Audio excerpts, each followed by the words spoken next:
हे दोस्तों, अभी मैं आपके साथ दो इंटरेस्टिंग सी स्टोरी शेयर करने वाला हूँ, दो लोगों की जिनके बारे में आपने सुना भी होगा। पहले इंसान है हमारे वॉरेन बफेट। आपको पता है जब वॉरेन पैदा हुए थे तब अमेरिका अपने ग्रेट डिप्रेशन से गुजर रहा था। पूरी कंट्री में बहुत ज्यादा फाइनेंशियल क्राइसिस चल रहे थे। इनफैक्ट वॉरेन के फर्स्ट बर्थडे से पहले ही उनकी फैमिली ने जिस बैंक में अपनी सारी सेविंग्स को जमा करा था वो बैंक क्लोज हो गया, जिसकी वजह से उनकी फैमिली कंप्लीटली ब्रोक हो चुकी थी। फिर क्या था, उन्होंने बहुत गरीबी देखी। कई बार उन लोगों के पास खाने तक के पैसे नहीं होते थे। उनके फादर को जो भी जॉब मिलती थी 4 पैसे कमाने के लिए वो काम कर लेते थे। उनकी माँ कई बार बिना डिनर करे ही सो जाती थी। और यही सारी चीजें, पैसों से रिलेटेड प्रॉब्लम देखते हुए वॉरेन बड़े हो रहे थे, जिस वजह से ही उन्होंने अपने बचपन में ही पैसे कमाना शुरू कर दिया था। जहाँ वो अपने दादा की ग्रोसरी स्टोर से च्यूइंग गम्स के पैकेट खरीदते थे, जिसे उन्हें एक पैकेट पे सिर्फ 0.02 सेंट्स का प्रॉफिट होता था। इसके बाद उन्होंने घर घर जाके कोको कोला की बॉटल्स को सेल करना शुरू किया, जिसपे उन्हें 5 सेंट्स का प्रॉफिट होता था। और बचपन में ही उन्होंने खुद से ये कहा था कि या तो मैं 35 साल की उम्र से पहले एक मिलियनर बन के दिखाऊंगा, या फिर मैं शहर की किसी सबसे बड़ी ऊंची बिल्डिंग से उछल के जान दे दूंगा। ना इसके बाद की कहानी तो हम सबको पता ही है, कैसे उन्होंने स्टॉक मार्केट में घुसना स्टार्ट किया और वहां से उन्होंने बिलियंस ऑफ डॉलर्स कमाए, जिसकी वजह से आज हम सब उनके बारे में इतनी बातें करते हैं। वो एक बिलो एवरेज फैमिली से बिलोंग करते थे। उनके पास कोई फैंसी कॉलेज की डिग्री नहीं थी, बट स्टिल आज वो दुनिया के रिचेस्ट लोगों में आते हैं। 21 साल की उम्र में ही वॉरेन बफेट की जो नेटवर्थ थी वो $20,000 की थी। 12 साल बाद 33 की एज में वो एक मिलियनर बने और 55 की एज में उन्होंने अपने पहले $1 बिलियन कमाए। आज 92 की एज में उनकी जो नेटवर्थ है वो $100 बिलियन से भी ज्यादा की है। ये थी पहली स्टोरी। नाउ दूसरी स्टोरी है बिहार के सुशील कुमार की, जिन्होंने कौन बनेगा करोड़पति के 5th सीजन में 5 करोड़ रुपए जीते थे। अब कोई भी इंसान तो ये सोचेगा यार 5 करोड़ जीतने के बाद इंसान की लाइफ पूरी तरीके से सेट हो जाएगी, बट ऐसा नहीं था। इनफैक्ट सुशील बोलते हैं 5 करोड़ कमाने के बाद ही उनकी लाइफ का सबसे मुश्किल टाइम शुरू हुआ था, और ये चीज उन्होंने खुद बताई है। उन्होंने बताया है कि 2015 और 2016 का जो टाइम था ना उनकी लाइफ का, वो सबसे मुश्किल था। केबीसी जैसा बड़ा शो जीतने के बाद वो घर गांव में एक लोकल सेलिब्रिटी बन चुके थे, जिसकी वजह से उन्हें महीने के 10 से 15 छोटे मोटे प्रोग्राम्स होते हैं ना, उसमें इन्वॉल्व होना पड़ता था, जिस वजह से ही वो पढ़ाई नहीं कर पा रहे थे अच्छे से, जो पहले उन्होंने करने का सोचा था। वो मीडिया को लेके भी बहुत सीरियस थे, जिसकी वजह से ही वो अपने जो पैसे उन्होंने कमाए थे उसे अलग अलग बिजनेस में लगाते थे, ताकि वो मीडिया को दिखा सके कि वो कितना अच्छा कर रहे हैं। और साथ ही केबीसी जीतने के बाद उन्होंने डोनेशंस करना भी बहुत ज्यादा चालू कर दिया था। वो हर महीने 40 से 50 हजार तक के डोनेशंस करते थे, जिसके बाद उन्हें ये भी पता चला कि जो कई सारे डोनेशंस उन्होंने किए थे वो कई बार एक स्कैम भी थे। इसके ही चलते चलते उनकी जो उनके वाइफ के साथ रिलेशनशिप्स थे वो भी बहुत ज्यादा खराब हो चुके थे। वो उन्हें बहुत बुरा भला बोलती थी कि कैसे उन्हें पैसे को लेकर समझ नहीं है, और ये बात वो बोलते हैं कि थोड़ी बहुत सही भी थी, क्योंकि ये सब चीजों की वजह से ही क्या हुआ कि उनके जो सारे पैसे उन्होंने कमाए थे वो सब एक एक करके खत्म हो गए, और अब वो वापस से टीचर बनने की तैयारी कर रहे हैं। देखो दोस्तों, इन दोनों ही रियल लाइफ स्टोरी में दोनों ही गरीब थे। दोनों ने ही बहुत कम पैसों से शुरुआत की, लेकिन जहाँ एक दुनिया के सबसे अमीर इंसानों में से एक बन गया, वहीं दूसरा आज भी आप बोल सकते हो काइंड ऑफ गरीब ही है। और ये स्टोरीज दिखाती है कि कई बार ना एक साथ बहुत सारा पैसा आ जाना सोल्यूशन नहीं होता है। और ये चीज कई सारे मिलियनर्स लोग बोलते भी हैं कि रिच और पुअर होना सिर्फ पैसे की बात नहीं होती है, पैसे कमाने की बात नहीं होती है, बल्कि एक स्टेट ऑफ माइंड होता है। नेपोलियन हिल भी अपनी book think and grow rich में बोलते हैं कि लाइफ में सक्सेस होने के लिए आपके अंदर एक बर्निंग डिजायर होना चाहिए। रॉबर्ट कियोसाकी बोलते हैं आपके अंदर फाइनेंशियल लिटरेसी होनी चाहिए। और वहीं साइकोलॉजी ऑफ मनी के जो ऑथर है मॉर्गन हॉसल, वो बोलते हैं कि poor people don't want to be rich, they just like the idea of being rich, जो कई बार उन्हें अमीर बने रहने नहीं देता है काफी पैसे कमाने के बाद भी। इसलिए आज मैं आपके साथ अभी कुछ मेंटालिटी शेयर करने वाला हूँ जो सारा डिफरेंस क्रिएट करते हैं, जिसकी वजह से आप बोल सकते हो एक इंसान गरीब होने के बाद वॉरेन बफेट भी बन सकता है। वहीं दूसरी तरफ अगर वो ये माइंडसेट नहीं रखेगा तो वो बहुत पैसे कमाने के बाद भी गरीब ही रहेगा। इसलिए इन माइंडसेट्स पे जरा फोकस करना। सबसे पहले बात करते हैं फिक्स माइंडसेट की। देखो, स्टैनफोर्ड यूनिवर्सिटी की साइकोलॉजी प्रोफेसर कैरल ड्वेक कहती है कि दुनिया में 2 तरीके के लोग हैं, एक जिनके पास फिक्स्ड माइंडसेट होता है और दूसरे वो लोग जिनके पास ग्रोथ माइंडसेट होता है। और जो ग्रोथ माइंडसेट वाले लोग होते हैं ना, वही लाइफ में सक्सेसफुल बनते हैं। अब आप पूछोगे कि यार इन दोनों में फर्क क्या होता है। वेल देखो, साइकोलॉजिस्ट ने ना 2 स्टूडेंट्स के ग्रुप बनाए और उन्हें टास्क दिया। जो टास्क दिया गया था वो सेम डिफिकल्टी का था, सेम लेवल का था आप बोल सकते हो, जहां दोनों ही ग्रुप्स ने अच्छा परफॉर्म करा। पर टास्क खत्म होने के बाद है ना, इन साइकोलॉजिस्ट ने क्या किया कि एक ग्रुप के बच्चों को कहा कि तुम लोगों ने इतना अच्छा परफॉर्म किया है इसलिए बिकॉज तुम लोग बचपन से ही टैलेंटेड हो, तुम लोग पैदा ही इंटेलिजेंट हुए थे, इसलिए ये सब चीजें कर पा रहे हो। यानी कहीं ना कहीं वो ऐसा बोल के ये बताना चाहते थे कि उनकी जो कैपेबिलिटीज है ना वो फिक्स्ड है, जितनी मिल गई है उतनी ही रहेगी। वहीं दूसरे ग्रुप को उन्होंने बताया कि आप लोगों ने भी अच्छा परफॉर्म करा है, लेकिन इसलिए बिकॉज आप लोग बहुत हार्ड वर्किंग हो, आप लोगों की जो लर्निंग कैपेसिटी है वो काफी अच्छी है, आप चीजों को लेकर जल्दी अडेप्ट कर लेते हो, आप अपनी हमेशा लिमिट्स को पुश करते रहते हो। और ऐसी चीजें बोली गई जिससे उन्हें ये लगे कि उनकी जो लेवल है वो फिक्स्ड नहीं है, बल्कि वो चाहे तो उस लेवल को ऊपर लेके जा सकते हैं ना। ऐसी चीजें बोलने के बाद कुछ टाइम बाद उन्हें वापस एक टास्क दिया गया जो पहले वाले से बहुत ज्यादा मुश्किल था, और यहाँ पे जो रिजल्ट्स आए वो काफी शॉकिंग लगे साइकोलॉजिस्ट को, क्योंकि जिस ग्रुप को बोला गया था कि उनका जो टैलेंट है वो फिक्स्ड है और बचपन से उनके अंदर टैलेंट है, वो लोगों ने इस बार अच्छा परफॉर्म नहीं करा। जबकि दूसरी तरफ वो बच्चे जिन्हें बोला गया था कि आप लोग मेहनती हो और आप लोग हमेशा अपने आप को पुश करके आगे जा सकते हो, उन लोगों ने इस टेस्ट में बहुत अच्छा परफॉर्म किया।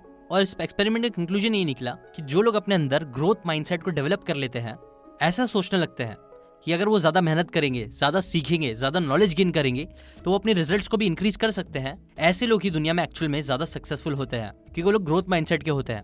जबकि जो लोग ये मान लेते हैं कि उनकी कैपेबिलिटीज बहुत लिमिटेड है और वो लोग कुछ भी कर ले, एक लेवल से ज्यादा नहीं जा सकते हैं, ये लोग ज्यादातर टाइम पीछे ही रह जाते हैं।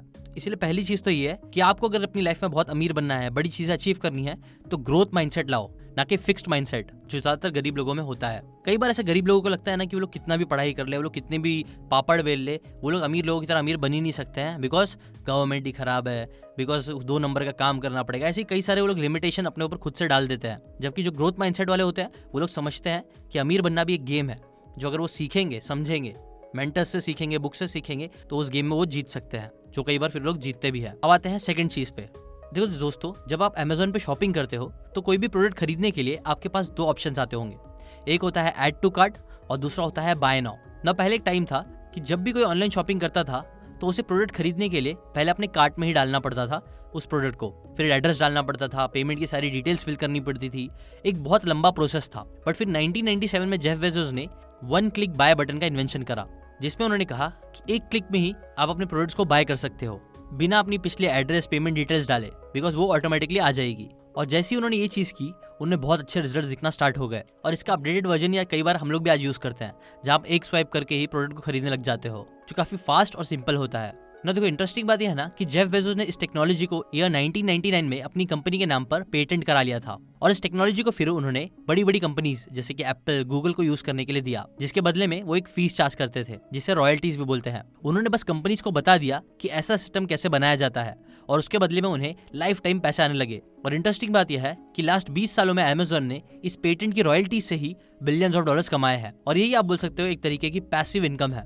जो एक एक्स्ट्रा इनकम है, जहाँ पे उन्होंने बस एक बार अच्छे से काम कर लिया और उनको लाइफ टाइम इनकम आ रही है। और ये चीज बड़ी बड़ी कंपनीज तक लिमिटेड नहीं है। कई सारे क्रिएटिव प्रोफेशनल्स होते हैं, जो आर्टिस्ट होते हैं, वो कई बार बुक्स लिखते हैं, वीडियोस बनाते हैं, सॉन्ग गाते हैं, या कुछ भी ऐसा क्रिएट करते हैं जिसकी वजह से फिर उनको बाद में रॉयल्टीज आते रहती है। एक अच्छा एग्जाम्पल इसका है जेके रोलिंस का, जिन्होंने बस एक बार हैरी पॉटर की बुक लिखी, लेकिन आज फिर उनको हैरी पॉटर द मूवी, उसके मर्चेंडाइज, इन सारे अलग अलग सोर्सेस से रॉयल्टी इनकम आते रहती है, क्योंकि ये सारे प्रोडक्ट्स उनके ओरिजिनल आइडिया से क्रिएट करे गए हैं। अब देखो, यहाँ पॉइंट ये है ना कि जो गरीब लोग होते हैं ना, ऐसा ऑथर बताते हैं कि वो लोग कई बार सिर्फ एक सिंगल सोर्स ऑफ इनकम पे डिपेंडेंट होते हैं, जिससे वो अपना घर चलाते हैं, अपने शौक पूरे करते हैं, सब चीज। जबकि जो अमीर लोग होते हैं वो लोग हमेशा मल्टीपल सोर्स ऑफ इनकम बनाने पे फोकस करते हैं। जैसे कि अगर विप्रो के फाउंडर का एग्जांपल ले तो अजीम प्रेमजी, जो 83.74% को ओन करते हैं, मतलब उनके पास 19.49 करोड़ शेयर्स है, वो हर साल 30 करोड़ से भी ज्यादा सिर्फ अपनी डिविडेंड से कमाते हैं, और बाकी उनके अलग अलग सोर्सेज है, उनकी बात अलग, जिसकी वजह से उनके पास एक अच्छा कैश फ्लो हमेशा जनरेट होता रहता है। ऐसे ही जब इंसान कोई कंपनी के स्टॉक्स भी खरीदता है तो वो लोग कई बार 2 अलग अलग तरीके से पैसे कमाता है। पहला कंपनी की इक्विटी, जिसकी ग्रोथ हमेशा होते रहती है, वैल्यू इंक्रीज होते रहती है, और दूसरा होता है डिविडेंड, जिससे उससे पैसे आते रहते हैं। अब अगर आप भी इन्वेस्टिंग करके अपनी सोर्स ऑफ इनकम बढ़ाना चाहते हो तो म्यूचुअल फंड्स आपके लिए एक बेस्ट ऑप्शन हो सकता है। पर ज्यादातर जो इन्वेस्टर्स होते हैं ना, वो म्यूचुअल फंड्स में इन्वेस्ट करते टाइम एक मिस्टेक करते हैं कि वो लोग बस देखते हैं कि कौन सा म्यूचुअल फंड सबसे टॉप पे चल रहा है, कौन सा फंड हाईएस्ट रेटेड है, बस ये देखकर वो इन्वेस्ट कर देते हैं। बट प्रॉब्लम ये है कि जो टॉप के फंड्स होते हैं ना, वो हर साल चेंज होते रहते हैं। अब हर साल चेंज हो रहे इन टॉप फंड्स में इन्वेस्ट करने से आप अपने रिटर्न्स को मैक्सिमाइज कई बार नहीं कर पाते हो, बिकॉज एक डेटा बताता है कि अगर आप पिछले 15 सालों से यही करते आ रहे हो तो आपको 14% रिटर्न्स मिलेंगे, जो सेंसेक्स के जो 13.5% से थोड़ा ही ज्यादा है। इसलिए यहाँ पे आपकी हेल्प कर सकता है ET money genius. ET money genius एक मेंबरशिप है जो इन्वेस्टर्स को म्यूचुअल फंड पोर्टफोलियोज देता है, उनके टाइम होराइजन और रिस्क एपेटाइट के हिसाब से।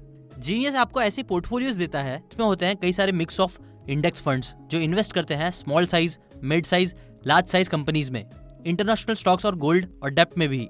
और ये मिक्स एडजस्ट होता है अकॉर्डिंग टू मार्केट कंडीशंस, ताकि आपको हर मार्केट कंडीशंस में बेटर रिटर्न्स मिले। अगर आपने पिछले 15 सालों में से किसी भी 7 साल के लिए जीनियस के high growth mutual fund portfolio में इन्वेस्ट किया होता तो आपको मिलते 16.1% के एनुअल रिटर्न्स। सो अगर आप ईटी मनी जीनियस की मेंबरशिप लेना चाहते हो तो अभी नीचे दिए हुए डिस्क्रिप्शन से ईटी मनी को डाउनलोड करें। अब आते हैं नेक्स्ट पॉइंट पे।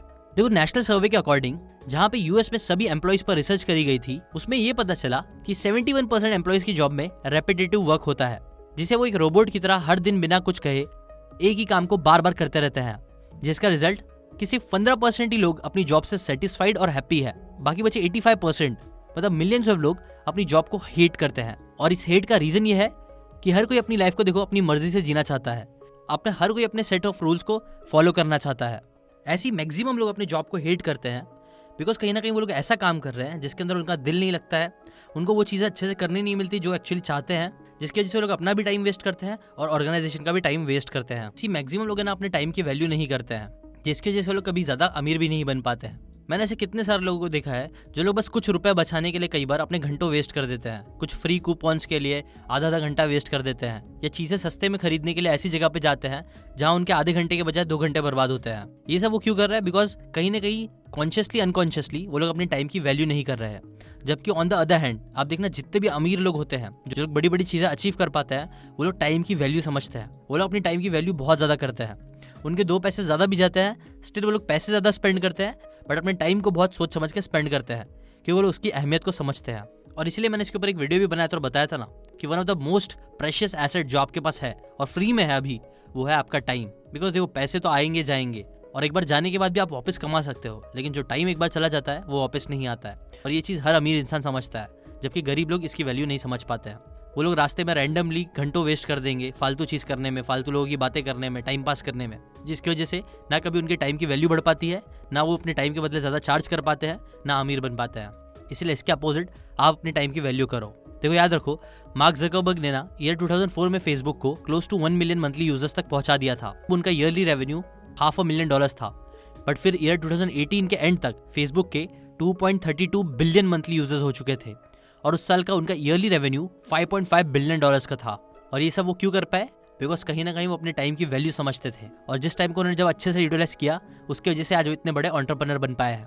हाँ देखो, जो एंटरप्रेन्योर्स होते हैं ना, वो लोग हफ्ते के 60-60 घंटे भी काम करते हैं, जो कई बार जॉब से भी काफ़ी ज़्यादा होता है, बट वो समझते हैं कि अगर मैं इतना काम करूंगा तो उसकी वजह से ही मेरी लाइफ परफेक्ट भी बन पाएगी और मैं काफ़ी सारी चीज़ें अपने सपने को अचीव कर पाऊंगा। इसीलिए थर्ड चीज़ ये याद रखो कि आप टाइम की वैल्यू को समझो, अपने सबसे इंपॉर्टेंट एसेट की वैल्यू को समझो। बस अभी के लिए इतना ही। ये बात है मैंने आपको इन बुक्स की हेल्प से लेके बताई है। अगर आप ऐसी बुक की अमेजिंग नॉलेज फ्री में लेते रहना चाहते हो तो चैनल को सब्सक्राइब करके बेल आइकन जरूर दबाना, और लाइक, कमेंट, शेयर, ये सारी चीज़ें जो अच्छी चीज़ आप करते रहते हो, उस सब चीज़ के लिए थैंक यू सो मच। और एंड में अगर आप ईटी मनी डाउनलोड करना चाहते हो तो अगेन उसकी लिंक डिस्क्रिप्शन में दी है, वहाँ से जाकर आप उसे डाउनलोड करके यूज़ कर सकते हो। अभी के लिए बस इतना ही। Thanks for watching.